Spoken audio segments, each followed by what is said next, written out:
Tatranská voda silu nám dodá, rímuje môj spolulozec Jano. A čo ak nie, pomyslím si, možno Krče nám dodá. Ale potom, keď vidím, aký je Jano nadšený vodou z prameňa na streleckej veži vo Veľkej Studenej doline, tak aj ja si dávam glga. Ale len máličko, som opatrný.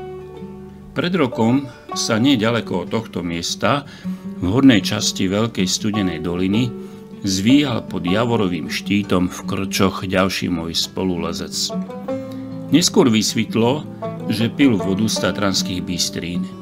Z lezenia vtedy nič nebolo a napokon to bolo dobre, pretože zakrátko prišla neočakávaná búrka, ktorá by nás nepochybne zastihla v stene.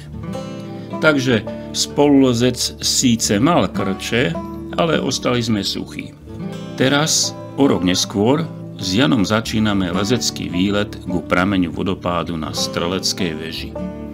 Pozdĺž vodopádu vedie lezecká cesta, ktorú vytvoril horolezec Martin Murár a pomenoval Žriedlo. Autor cesty tu najprv identifikoval vyšný a nižný strelecký vodopád, ale potom, keď to zmerali ešte raz, došiel k záveru, že možno vravieť o vodopáde iba v prípade hornej časti Žriedla. Tento vodopád je dlhý 78 metrov a je to vraj v poradí stý objavený vodopád vo Vysokých Tatrách. Teraz si s Janom užívame lezenie v nádhernom prostredí a občas si nestíhame doberať lano, lebo je to ľahké lezenie. Druhá dĺžka cesty vedie po takejto hladkej platni. Ťap, ťap, ťap. Platňa je síce pomerne položená, ale aj tak som bol povďačný za postupové istiace borháky, ktoré sú v nej umiestnené.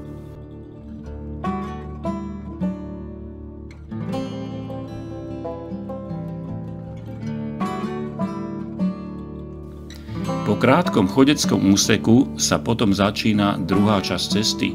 Jej prvá dĺžka je pomenovaná Vlnky a naozaj vodopád tam zúrčí po skalách rozkošne vytvarovaných do vlniek.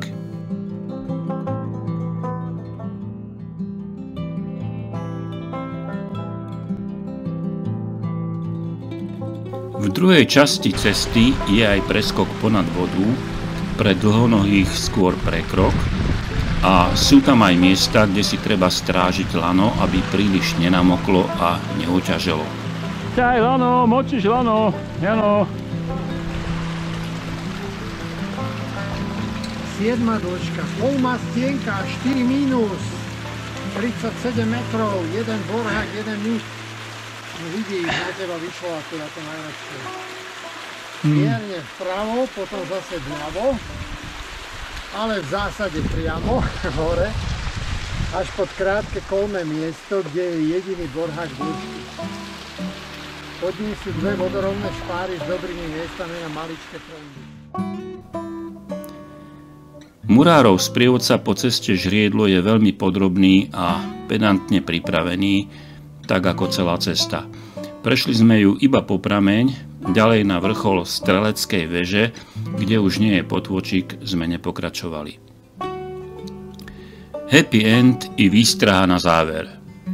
Krče, efekt nevoľnosti z tatranskej vody, aký som videl pod javorovým štítom, sa po ochutnaní vody zo Žriedla nedostavili. To je ten šťastný koniec.